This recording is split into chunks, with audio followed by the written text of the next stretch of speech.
everyone. We wanted to tell you about a new show we are loving, the Culture Study Podcast with Anne Helen Peterson. It's a show about exploring the nooks and crannies of the culture that surrounds you. Each week, Anne and a super smart co-host answer listeners' questions about the stuff they find interesting and perplexing, like, why do clothes suck now? Is Paw Patrol propaganda, or is it not that deep? And what's the deal with everyone I know getting a divorce? Like Anne's tremendously popular newsletter, the Culture Study Podcast is funny, insightful, and kind of weird. And it's guaranteed to help you become the most interesting person at parties. Listen to the Culture Study Podcast every Wednesday, wherever you get your shows. This podcast is free, and it's accessible to everyone thanks to support from listeners like you. If you value this show, please consider supporting its production by donating to our home, KUOW. It only takes a minute to give, and you'll be helping to support the production of this podcast.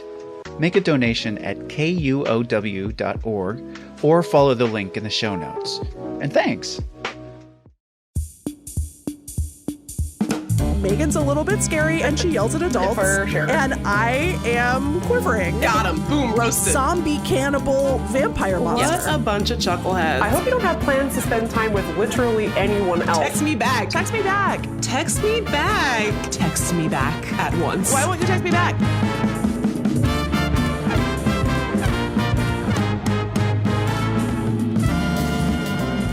Welcome to Text Me Back, a podcast about best friendships, the best animals, and the worst people. I'm Lindy West. And I'm Megan Hatcher-Mays.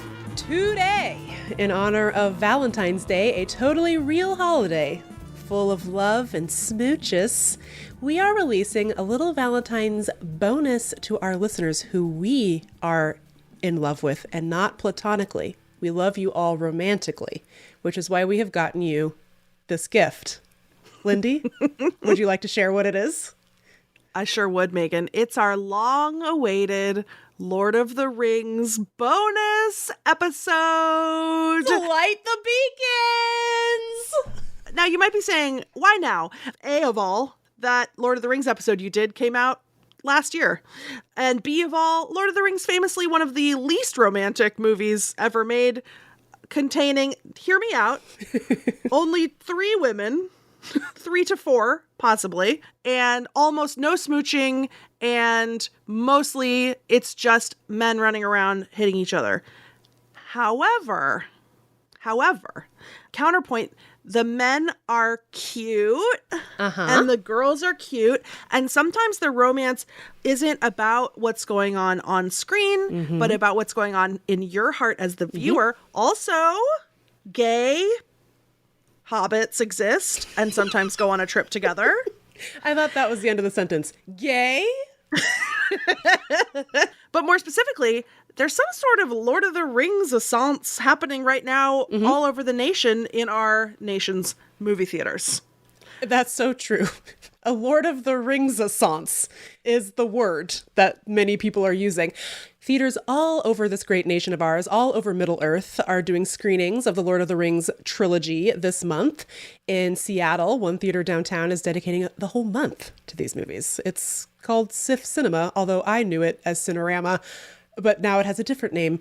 Still, you should go there and watch the films. In New York, Radio City Music Hall is screening The Two Towers with a freaking orchestra, so maybe I'll take the Acela up there and have a gander at that. That sounds amazing. So fun. You know, we've said it before and we'll say it again. There's literally nothing that this podcast loves more than cozying up with multiple hours of hobbits walking. And February is as cozy and cold a month as any. So whether you love Valentine's Day or you hate Valentine's Day, you think it's stupid or fake or whatever, this bonus episode is our way of saying, beloved dear ones, let's spend this day together, holed up on our respective couches, running our fingers through each other's foot fur, absorbed in a fantasy world with many hot people.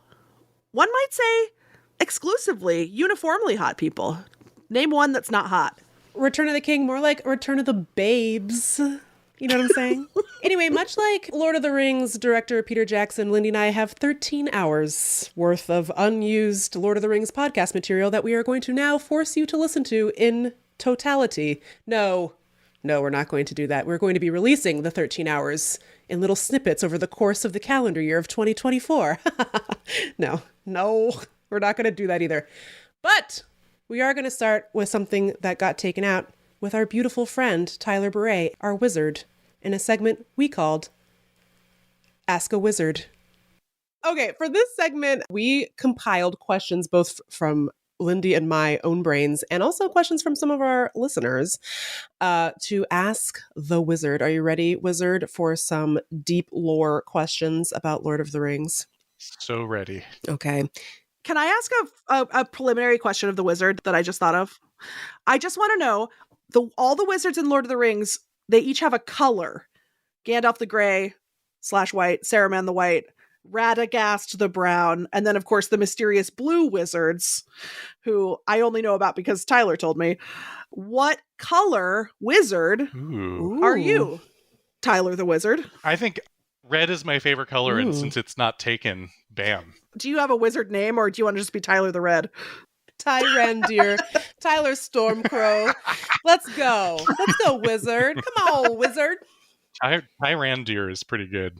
All right, Tyrandir the Red. Okay, Meagan, kick us off. Okay, wizard. This was our top listener question for you. We got it a lot.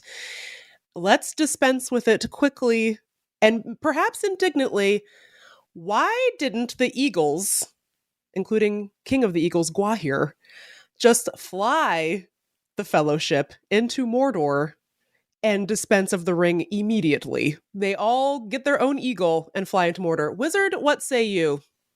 It's a great question. It's nice of you to say. I don't believe that anyone would be able to have the willpower to willingly destroy the ring. I just rewatched Fellowship, and in the very beginning, they show, Isildur and Elrond there in Mount Doom, and Elrond's like, just do it, Isildur. And he looks at Elrond, he's like, no. Like, you're like, you fool. Like, not only is this going to kill you, but it's going to cause so much pain and suffering. That is not a plot hole. It's all totally satisfactorily wrapped up in Tolkien's story, but only if you get into some of the things he wrote after The Lord of the Rings, not in the appendix. So he essentially... That's why you need a wizard. Great. He said that just the pull of the ring was so strong that nobody, Frodo, Bilbo, Gandalf, Elrond, Sauron himself, if he so desired, none of them would have had the will to actually do it. To clarify, to actually cast the ring into the fires of Mount Doom. Yes. And so, the kerfuffle that happens between Frodo and Gollum, that's kind of like what you needed. You needed some sort of zigzag in order to actually make it happen. Because if Gollum wasn't there, Frodo would have done the same thing that Isildur did. I think that's such a good answer, Tyler. I really appreciate that, because it is like, yes, you need the complication of Gollum at the end, but also I think Frodo really needs to go through a trial to really understand the gravity of what he's doing, and you don't really get that if you're getting like Deus Ex Machina'd into Mount Doom by a giant eagle. Totally. But here's my question for the wizard. I understand what you've just explained from a storytelling perspective. Why is it necessary for the book? But if you are Gandalf in the moment, what does the journey accomplish? Are we just trusting Gandalf's intuition here, essentially? Like, he's having this intuition about the Hobbit. Like, he's like, I feel like this Hobbit can do this. I think that we can, yes, but I think Gandalf's intuition is coming from on high, right? Gandalf is a demigod, but he doesn't know it at the start of the book. But we are led to believe that when he fights the Balrog, who is also an equal level demigod, right? Woo! Quite a freaking fight. And they both die. When he is resurrected as Gandalf the White, we are led to believe that he has some greater idea of where he's coming from. And I think that he may not have known exactly how things were going to go down in the Temple of Doom. Let's talk about that's a truly problematic movie. Another episode. But Gandalf might not have known exactly what was going to go down in Mount Doom, but I think he might have had a sense. I feel like Gandalf knew that no individual, including himself, would have the will to destroy the ring. So I think he kind of he created a situation whereby Gollum would be there along with the hobbits. Oh, right? Gandalf pulled the strings of Gollum Totally. being there. That is genius. I thought the wizard, hubris of me to think that I could predict the wizard's answer.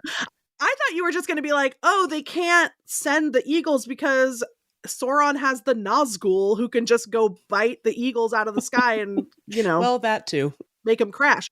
Like Sauron has a perhaps even mightier airborne force. And I was like, oh, whereas if you have a tiny little hobbit just creeping along the ground, that's much harder to find. And I think that Sauron, as the creator of the ring, he probably knows just as well as anyone else that nobody would have the willpower to be able to destroy it. So I think that explains why he's just leaving Mount Doom unguarded, regardless of whether he's got an air force or not. Speaking of hubris. Okay, so next question. This comes from a listener named Lindy West. So my question is, why is Sauron even on the battlefield fighting in person, putting himself in danger of getting his fingers cut off by Isildur in the first place? Why not stay in your tower and be sneaky and command from afar? So Sauron has a few different phases. So in the first age, he's definitively Morgoth's henchman, and he actually lives at a separate castle called the Isle of Werewolves or something like that. The nerdy, hopefully satisfying answer to this is that Sauron really went through some phases. So he was a definitive henchman in the first age, and what's really interesting is that at the end of the first age, there is a huge Deus Ex Machina moment, like the War of Wrath. The gods actually come back to Middle-earth to finally beat down Morgoth. And they take him away in chains, and they take him out of the world. Like he's in some ether. That sounds nice. But Sauron, who was known to be his henchman, survives the punishment. They're like, where's Sauron? And he's like, I don't know, he's not here. And so then during the second age, Sauron is kind of lurking, and he's being deceitful. And then he gets the ring fashioned, and he's having a moment, right? He's like, I'm the powerful guy. I survived the War of Wrath, and I made this ring. And so now I'm going to be like my old boss, Morgoth, and lead the people into battle, right? And be the dude with the huge mace. And I think that was his moment, and he didn't realize that he was not invulnerable. Dare I say, the reason that Sauron's out on that battlefield is daddy issues? Papa? Sure. He's like, I want to please Papa Morgoth, who's just watching him from somewhere outside the bounds of the universe. He's watching on Ether TV. This is actually not a question for the wizard. It's more of a question for Dr. Tyler. More of a meta question that came from a listener from Berlin. Wow. This listener asks about getting his partner to watch the Lord of the Rings movies. Not because his partner is not into Lord of the Rings. They're actually very into the books, as is Dr. Tyler, but not so much interested in the movies. What do we say to that person about whether or not the movies are worth their time? What's really interesting about those of us our age is that we are just old enough to have had a chance to enjoy the books, and then the movies came out when we were in high school and into college. Yeah. And so I remember having a conversation about this exact issue with another person we went to high school with, Jake M, I'll say, good buddy, somebody who has a really vivid visual imagination. And I remember him saying, I was disappointed when I saw the movies because the landscapes that I imagined in my head were more incredible and vivid and bombastic than what Peter Jackson created. And I remember telling him myself, wow, good job, Jake's imagination, because for me, I had this whole universe in my brain from reading the books, but what Peter Jackson put onto film, I thought really, to me, enhanced my understanding and my love of that universe. That's really nice. That's nice. But it's going to be different for everybody, I think, By the way, I totally get not wanting to see a big media production of something because your own mind has kind of created a world for itself for whatever it is you've been reading. But really, the movies are their own thing. But it's hard. Like when you're so devoted and you so love something that you've read, it's hard to be like, ugh, they took out the part. I love that part and they took out that part, or that didn't match up with how I think. So I think really, to answer our Berlin friend, she might not ever want to, and that's okay, because what she's invented in her mind is beyond Peter Jackson's baby mind to understand. Not even New Zealand could hold a candle to her brain palace, and I think that's amazing. Good for her. Good for them. Wizard, we cannot thank you enough. Before you go, we have one bonus listener question. What is your ideal second breakfast? 11sies, if you prefer. Ooh, Wizard. Gosh. Well, I mean, huevos rancheros. That's pretty good. I mean, bacon. Anything with bacon has got to be. But really, maybe it's because I have been away from the West Coast for a few months now. But can I say double at In-N-Out? Yeah, you can. Because that's maybe my favorite food of all time. I'm pretty sure there is an In-N-Out in Rohan, so yeah, you could say double. Wow, what an honor to have a wizard here in one studio. of Middle-earth's preeminent wizards. Thank you. I will say I'm a bit of a wizard with DNA in real life. If any of you need a plant disease identified or some DNA sequence, You know who to call. Yeah, you are a real scientist, and in fact, truly a leader in your field. So I'm glad that we had you on to talk about Morgoth. Please name the next mushroom you discover Morgothia irregularis or something. Yeah. Name it Lil Morgoth. There are like a ridiculous number of organisms named after Tolkien characters. I'm sure there's something named after Morgoth. That doesn't surprise me at all. Coming up, bad guys deserve love too. So with that in mind, we're going to play our own special, evil, spicy, naughty version of F, Marry, Kill, and more with every single villain in Middle-earth. Not the married ones, just the single ones. We're not home wreckers.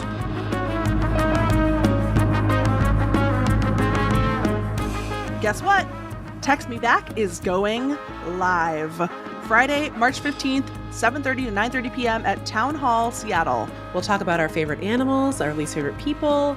We'll share our tidings, play a game or two, and maybe even bring some songs and other surprises for this special live podcast event. You can check KUOW.org for events. Or check the show notes for today's show.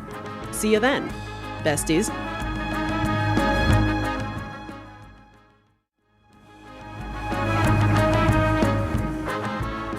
Welcome back, beloveds. We are now going to revisit a game that brought in some of our most passionate, listener responses, including from our illustrious bosses at KUOW, who said things like, "I'm passionate about you never doing this again."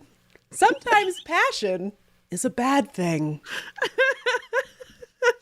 Yep, that's right. It's time for FMK HFDYTH, the classic game, Lord of the Rings style. This time, though, you may have heard on episode 7 we played this game, this romantic, beautiful game with the 9 members of the Fellowship, but now we're doing it again with the villains of the tale. So here are the villains, just as a reminder. We got Saruman and Wormtongue, package deal. That's a thruple. We got Gollum. We got Shelob. Shelob? Okay. We got Shelob. We got Lurtz. She's French. Shelob.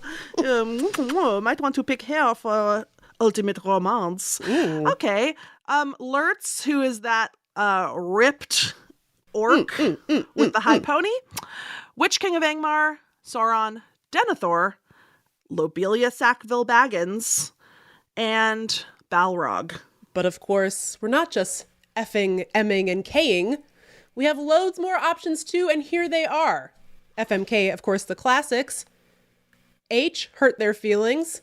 F, Freaky Friday mind swap. D, do karaoke with and which song? A classic question for the ages. Y, you kill a spider and then have to listen to them condescendingly explain that spiders are good, actually, because they eat bugs. T, their hair becomes your pubes. And H, hire as your manservant as punishment for your favorite son's death. Also, keep in mind, we originally recorded this beautiful segment around Christmas time, so there's a little reference to that season during the game, although if you think about it, Christmas is forever. So, let's get started. Lindy, would you like to kick us off with who you would F? Sure, I'm effing the Witch King of Angmar, baby. He's tall. He's mysterious. He's got a flying worm. Got it all. He's got it all, man. I love that guy.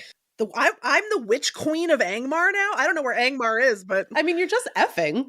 You haven't oh, that's right. Yeah. We're just effing. I'm not the queen. That's fine. You're That's not the even queen. better. I'm the consort of Angmar. Witch consort of Angmar. I chose Lurtz. I want to F Lurtz. I love it. He's a hottie with a naughty body, very muscly, very strong. He's insane for sure. Yeah. But this is just about effing. This isn't about anything more than that. And he's got good aim. So let's go. And one thing I know about you, you love a high pony. And he's got like a look, he's got the white hand of Saruman on his face, little, makeup. It's handsome. Dare we say metrosexual? He's well groomed. Which everyone's still looking for. That's a current reference. He's dressing to show off his assets. I think his legs are his best asset. He wears a loincloth. Mwah. Love it. Hey, Lurtz, call me boo. Okay, number dos. Meagan, who do you marry? Well, it's funny that you mentioned the Witch King of Angmar because I chose him to marry. Truly for all the same reasons that you chose him to F. He's got a Nazgul. He's got a cool hat. He's very well spoken. He writes poetry, I assume. He gets got on a technicality, which makes him stupid. For people who don't know, the Witch King of Angmar is the one on the battlefield who's like, no man can kill me. And then Éowyn says, I am no man. And she slices his head off or something. Anyway, she kills him. And Mary also, because Mary's technically not a man. Mary's a halfling. So he stabs him in the Achilles. Yeah. And Éowyn kills him. And I was like, what an idiot. But that's fine. He could still be my husband. So you can be his consort and I will be his queen. Okay. I'm marrying Sauron. Which form is he in during your ceremony? The hot form. He's in his hot, sneaky form. He's in his hot, sneaky form. We're getting married. I'm ready for Sauron to die at some point. Yeah. Then I inherit half the world, which I will rule benevolently. I'll turn it over to the people. I'll do it right, whatever that is. I'll do socialism with it. Look, and I'm not saying that I'm going to kill him. I'm not #women who kill or whatever. I'm not snapped. I'm not a woman of snapped, but he's got to die or else the fantasy doesn't function. You know what I mean? The villain has to die. So that's not my fault. And once he's gone, I'm going to do some major renovations in Mordor. Yeah. And we're going to make it nice. You can get a house renovation show on the Magnolia Network with Chip and Joanna. Yes, exactly. Yeah. Yes. Me and Chip and JoJo. Me and Chip and JoJo could be a throuple. You could turn the tower into a silo bed and breakfast. It'll be really charming. See, okay, this is the right choice. Number 3, who do we kill? Okay, Lindy, who are you K-ing? Who are you killing? I think you can guess, Meagan. This is such an obvious choice. I'm obviously have to kill Lobelia Sackville Baggins. Oh, that is unexpected. Because I hate hobbits. And I'm a misogynist. The depth of your hatred for the poor halflings is really something. I'm doing a bit, but yeah. Okay, but however, though, they are annoying. And Lobelia, okay, I feel like everyone else on this list has some motivation to be evil. Lobelia is just mean. She's just is a bad person for no reason. She's like a conniving materialist. You know, she's just kind of stinks. I don't like that. How about you? Yeah, to kill, I chose, this is how I thought you were going to say. I chose Shelob. I don't like spiders and I don't care what they do for the ecosystem. They stink. And Shelob in particular is really stressful and mean. And she's not good for the ecosystem because she just eats nice guys. No, she eats orcs. Because guess that's right. She's tired of filthy orc meat, and that's why she's so hungry for the sweet hobbit. Okay, so technically Shelob is perhaps good for the ecosystem, but I don't care for her. I think she's got insanely bad vibes. Her little hovel is so stinky, so gross. She's just she's stressful, and I don't like her. I don't like spiders of any size. Although in my real life, I generally do not kill spiders. I usually do the cut method and shoo them outside. But Shelob, I would make an exception for because her vibes are so rancid. Well, there's not a big enough cup. And also she's already outside, so I don't like her. She's got to go. Next, we have Freaky Friday Mind Swap. Who you swapping? Interestingly enough, I chose Saruman and Wormtongue. It's a twofer. You could mind swap with two people at once, and it's like, that could be interesting. What's going on there? But also, like, maybe if you mind swap with both of them, you could destroy them both at once. I don't know. I didn't. It's not a fully formed thought. But also, Saruman, again, he is a wizard, and I'm just like, if my brain is in a wizard's body, what could I accomplish? You could hurt their feelings from the inside. Exactly. Give them low self-esteem. Correct. That's right. Well, I picked Denethor, and not just because I was running out of options. The thing I'm learning about myself playing this game is that apparently I am a power-hungry madman, because every single one I was like, oh, if my brain went into Denethor's body, I'm the steward of Gondor, and I could do it right, like then Denethor's crappy brain could take my crappy body and like toddle away and go do what, like, work for the New York Times or whatever. I would kill to read Denethor and Lindy's Body's New York Times column about like radical body acceptance or something. Just me. I would kill. Yeah, he'd have to learn fast. Okay, karaoke and which song? I picked Lurtz. Ooh, yes. I could just hear that voice. And I picked a classic duet for the season. Baby, it's cold outside. Say, what's in that drink? Exactly. I would kill Shelob to see that. I really, really would. You were going to kill Shelob anyway. I was going to kill her anyway. For karaoke, I picked Lobelia Sackville Baggins' Separate Ways by Journey, because I think she needs to get out of here. Go away. I just want her to receive a message from our duet. Someday, Lobelia, love will find you. Break those chains that bind you. One night will remind you how we touched and went our separate ways. And now you must leave. Stop taking Bilbo's doilies and get out. Get out. So that's who I picked. Oh, that's going to be a fun night. That's the night that you go F Lurtz and then I lure Lobelia away and oops. Another wonderful Friday evening in Bag End. Okay, what's next? You kill a spider and then have to listen to them condescendingly explain that spiders are good, actually, because they eat bugs. Who have you chosen? I chose the Balrog. Here's my logic. Because it would sound like this. Like it doesn't talk. It doesn't talk. For exactly that reason. It's just a fire demon. He doesn't talk. He doesn't speak in the movie. I don't know if he even has the power of speech, but it would just be so funny. Like, just flames flying off of his angry horns. He's trying to communicate with you that they're good for the garden. That's actually so cute. That just made me want to marry the Balrog.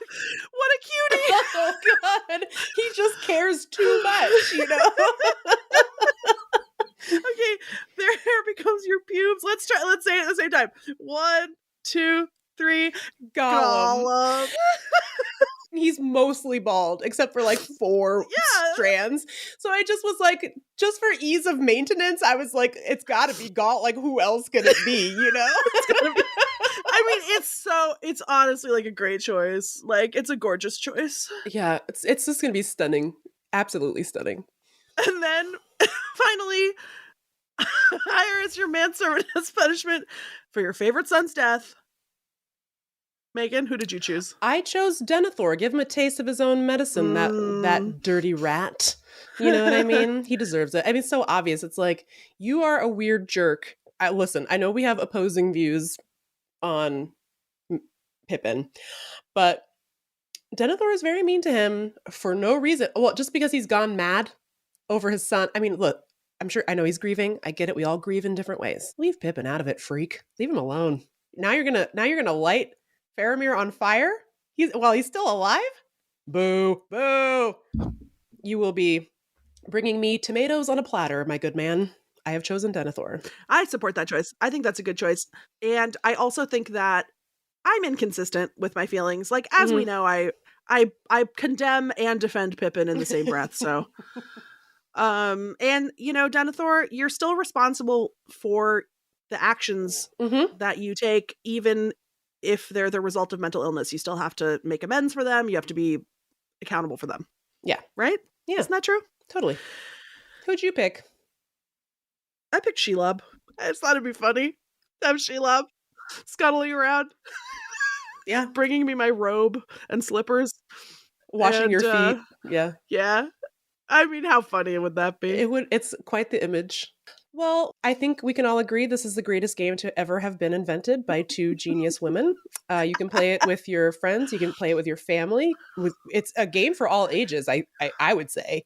Yeah, definitely. All ages. All of the ages.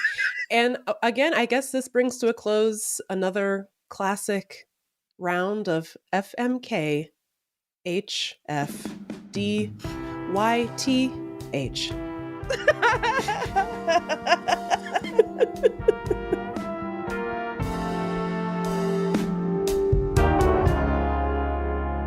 Thank you so much for spending this day with us. This content means a lot to us. In many ways, it's our Valentine to us. It's our boyfriend. And so are you. We love you. Everyone who's currently listening to this podcast right now is my boyfriend, and I love you. Thank you. And also my girlfriend and my non-binary friend, romantic partner, because that's true. This podcast is a safe, inclusive space. We love you so much. We're bringing you a whole new episode tomorrow also. And it's a real one with real people with real brains, such as internet culture journalist Taylor Lorenz, who's going to validate or destroy Megan's conspiracy theory about the Gen Z versus millennials psyop. So you don't want to miss that. No, you don't. Mwah.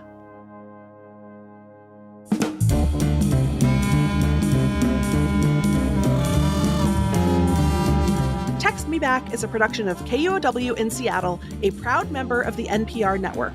Our editor is Jeannie Yandel. Our senior producer is Brandi Fullwood. Our mixer is Jason Burrows. Diana Bowen makes our video clips, and they are delightful. And I'm not just saying that because we're in them.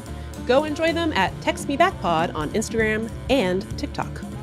Our production team includes Michaela Giannotti-Boyle, Amelia Peacock, Alicia Villa, Hans Tweit, Brendan Sweeney, and Marshall Eisen. Our music is by Chief Ahamefule J. Oluo. Special thanks to our perfect angel, Isolde Raftery. I'm Lindy West. And I'm Megan Hatcher-Mays. See you next week.